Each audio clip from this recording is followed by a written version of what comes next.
Hello my dear student welcome to my YouTube channel.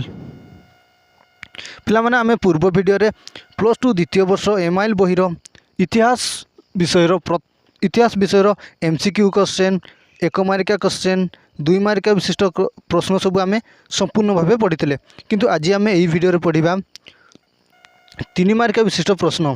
तेणु जो मैंने मो चैनल नुआ अच्छा चैनल टी लाइक करूँ शेयर करूँ एंड सब्सक्राइब करूँ जहाँफल जिते बड़े भी मुझे वीडियो अपलोड करी आपण मान पाखे सर्वप्रथम नोटिफिकेशन पहुँचीज। चलतु आउ डेरी नक वीडियोटी आरंभ करवा। देखंतु पिला माने आपण मानक एग्जाम रे मध्य एही भली प्रश्न पड़िबो। संक्षिप्त उत्तरमूलक प्रश्न 30 टी शब्द मध्य उत्तर दियो। प्रश्नर मूल्य 3 नंबर। लेखा और लेखकों सूचना पाई 1 नंबर रहिबो एवं उत्तर पाई 1 नंबर रहिबो। तो पिला माने मु पूर्व वीडियो रे 2 मार्किया विशिष्ट प्रश्न गुडी को किभली आंसर लिखिबो ताहा मध्य बतई देछि। जो माने से वीडियो गुडी को देखि ना हो यही वीडियोर डिस्क्रिप्शन बॉक्स रे लिंक रही आपण माने जाई देखि दियंतु।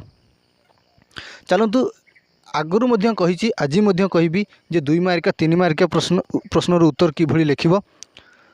तेणु मो सहित जोड़ी थांतु पिला माने। देखंतु प्रश्न कौन ना एक श्रेणी मनुष्य कौन करती नहीं बोली लेखक कहते। तो पिला माने ये होची इतिहास विषय प्रश्न।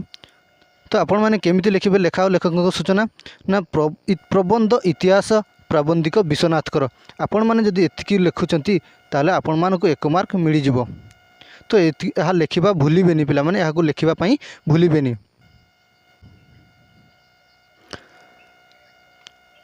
देखंतु उत्तर कौन लिखिबे ना प्राबंधिक प्रथम श्रेणीर मनुष्य मानकु एक श्रेणीर मनुष्य बा साधारण मनुष्य भाव में परिचित कराइछंती।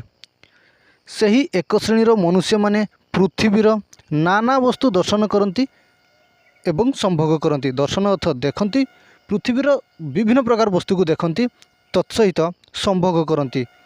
मात्र कौनसी वस्तुर तत्व निरूपण करने प्रयास सेमाने करि पारंती नहीं। अर्थात सेमाने पृथ्वीर कौनसी वस्तुर तत्व निरूपण प्रयास करने चेष्टा करती नहीं। यह हूँ एक श्रेणीर मनुष्य मानकर प्रकृति जहाँ लेखक वर्णना करछंती। आशा करछि पिला माने बुझी जाइथिबे।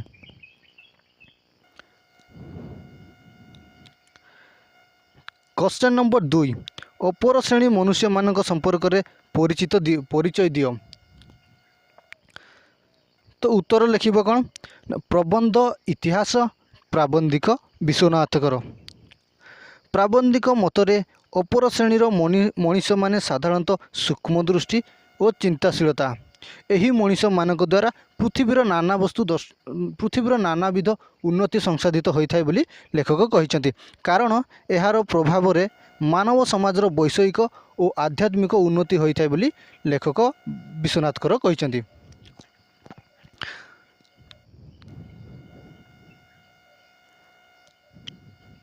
क्वेश्चन नंबर 3 प्रकृतिस्थ मनुष्य केउं संबंधरु विच्छिन्न हेले जीवनर मूल्य रहे नाही बोली लेखक कहते। तो उत्तर केमिति लिखिबे ना प्रबंध इतिहास प्राबंधिक विश्वनाथकर। उत्तर प्राबंधिकଙ୍କ मतरे प्रकृतिस्थ मनुष्यर मन नित्य क्रियाशील अर्थात सर्वदा कार्यरता अनंत प्रकृति संगे ताहार नित्य जोग रही बोली प्राबंधिक कहते। कारण से वर्तमान जीव होई सुधा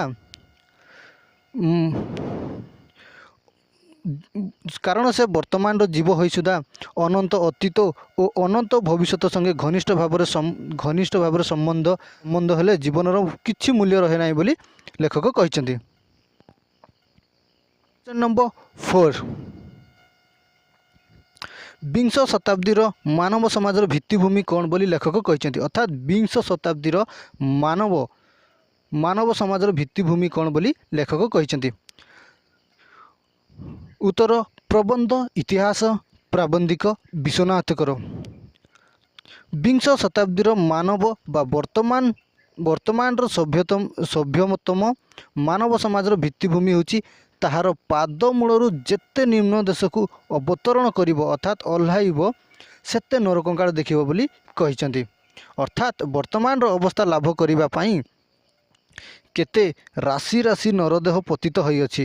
ଅର୍ଥାତ୍ ରାଶି ରାଶି ଅର୍ଥ ଅନେକ ସଂଖ୍ୟା ବିଶିଷ୍ଟ ନରଦେହ ପତିତ ହୋଇଅଛି ବୋଲି ଲେଖକ କହିଛନ୍ତି। ଅକଳନୀୟ ନରଦେହ ପତିତ ରାଶି ହେଉଛି ବିଂଶ ଶତାବ୍ଦୀର ମାନବ ସମାଜର ଭିତ୍ତିଭୂମି ବୋଲି ଲେଖକ ଉଲ୍ଲେଖ କରିଛନ୍ତି। ଆଶା କରୁଛି ପିଲାମାନେ ଆପଣମାନେ ବୁଝିଯାଇଥିବେ। ଯଦି ଆପଣମାନଙ୍କ ଡାଉଟ୍ ଥାଏ ତାହେଲେ କମେଣ୍ଟ ସେକ୍ସନରେ କମେଣ୍ଟ କରିବେ। क्वेश्चन नंबर 5 फरासी राष्ट्र विप्लव कथा श्रवण करी हृदय और मन कहीं स्तंभित हो जाए बोली लेखक कहते। तो उत्तर केमती लिखे ना प्रबंध इतिहास प्राबंधिक विश्वनाथकर।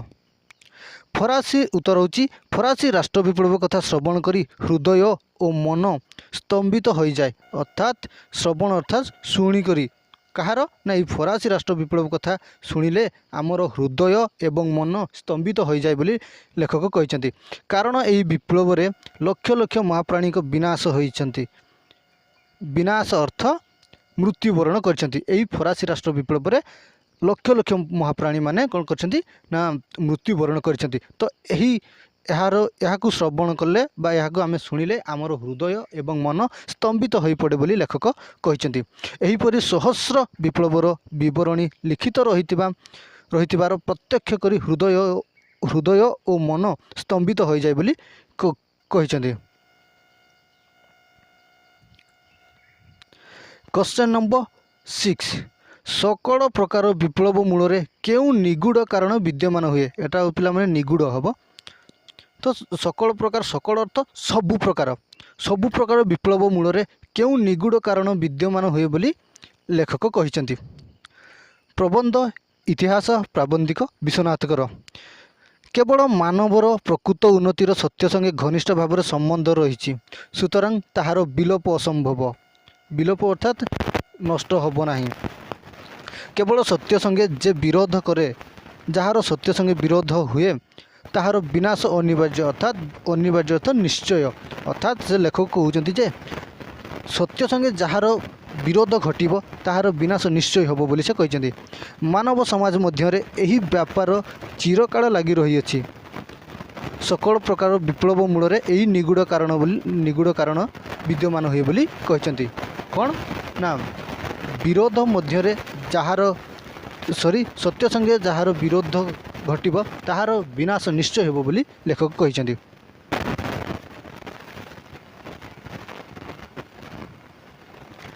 क्वेश्चन नंबर 7 क्षुद्र अग्निकणा तुल्य गोटे निभृत हृदयर चिंता परिव्याप्त होई किपरि प्रतिभात हुए बोली लेखक कहते। उत्तर प्रबंध इतिहास प्राबंधिक विश्वनाथकर। क्षुद्र अग्निकणा तुल्य गोटे निभृत हृदयर चिंता परिव्याप्त होई प्रचंड अग्निकांड सृष्टि एवं ताहाद्वारा राशि असत्य अन्याय असाम्य अपवित्रता सूक्ष्म तृणराशि तुल्य भस्मीभूत हो जाए बोली कहते। केवल विशुद्ध सत्यटी सार वस्तुटी पूर्व अपेक्षा उज्जवल आकार में प्रतिभात हुए बोली लेखक कहते। क्वेश्चन नंबर 8 प्रकृत रूपे मानव जीवन किपरि गठित हुए बोली लेखक कहते। उत्तर प्रबंध इतिहास प्राबंधिक विश्वनाथकर। प्रकृत रूपे मानव जीवन केतेबेले आलोक केतेबेले अंधकार केतेबेले उच्च हास्यध्वनि केतेबेले मर्मभेदी हाहाकार एहीपरि परस्पर विरुद्ध और प्रतिकूल अवस्था भितर गठित हुए बोली लेखक कहते। अर्थात प्रकृत रूपे मानव जीवन किपरि गठित होता है ना केतेबेले आलोक होता है केतेबेले अंधकार होता है केतेबेले उच्च हास्यध्वनि करिथाय एवं केतेबेले तो मर्मभेदी हाहाकार रे एहीपरि परस्पर और विरुद्ध प्रतिकूल मध्य अवस्थित प्रतिकूल अवस्था भितर गठित होता है बोली लेखक कहते।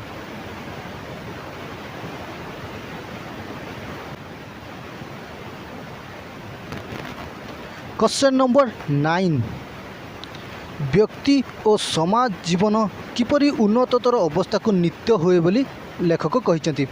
उत्तर प्रबंध इतिहास प्राबंधिक विश्वनाथकर। व्यक्तिगत जीवन रे नाना घटना नाना अर्थ विभिन्न प्रकार घटना नाना परिवर्तन विभिन्न प्रकार परिवर्तन भितर सारभूत जीवनटी उन्नत आड़क अग्रसर होता है बोली कहते। सेहीपरि समाज जीवन मध्य नाना घटना और नाना परिवर्तन द्वारा उन्नततर अवस्था को नीत हुए बोली लेखक कहते। अर्थात व्यक्तिगत जीवन में नाना घटना एवं नाना परिवर्तन भितर सारभूत जीवनटी उन्नत आड़क अग्रसर होता है। सेहीपरि समाज जीवन मध्य नाना घटना नाना परिवर्तन द्वारा उन्नततर आड़क नीत होता है बोली लेखक कहते।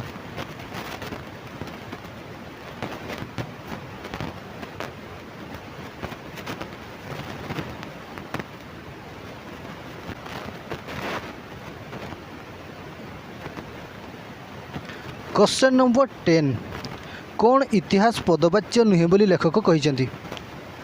प्रबंध इतिहास प्राबंधिक विश्वनाथकर मनुष्य किपरि हीन अवस्थारू क्रमे क्रमे सभ्यता लाभ करिछि एकथा बुझिबा गोटा केते राजवंशर विवरण बा गोटे अधे विशेष जातिर स्थूल विवरण पाठ कले चलिब नाही बोली लेखक कहते। जो मानव प्रकृतिर क्रम विकासर छवि प्रतिबिंबित नाही ताहा प्रकृत रे इतिहास पदवाच्य नुहे बोली लेखक कहते। पिला माने आजिर वीडियो रे एतिकी आउ जहाँ बाकी रहा आम नेक्स्ट वीडियो पढ़ा कारण वीडियो लेंदी हो जाऊँगी तेणु मु जानी आपण मैंने लेंदी हेले देखिए ना तेणु आजिर वीडियो रे एतिकी आशा करुच्ची आपण मैंने बुझी जाइथिबे। जदि आपण मानकु मो वीडियो पसंद आसी थाए तेबे हृदय गोटे गोटे लाइक करदेबे एवं सब्सक्राइब करी बेल आइकन को प्रेस करिवे। रहुची थैंक यू सो मच।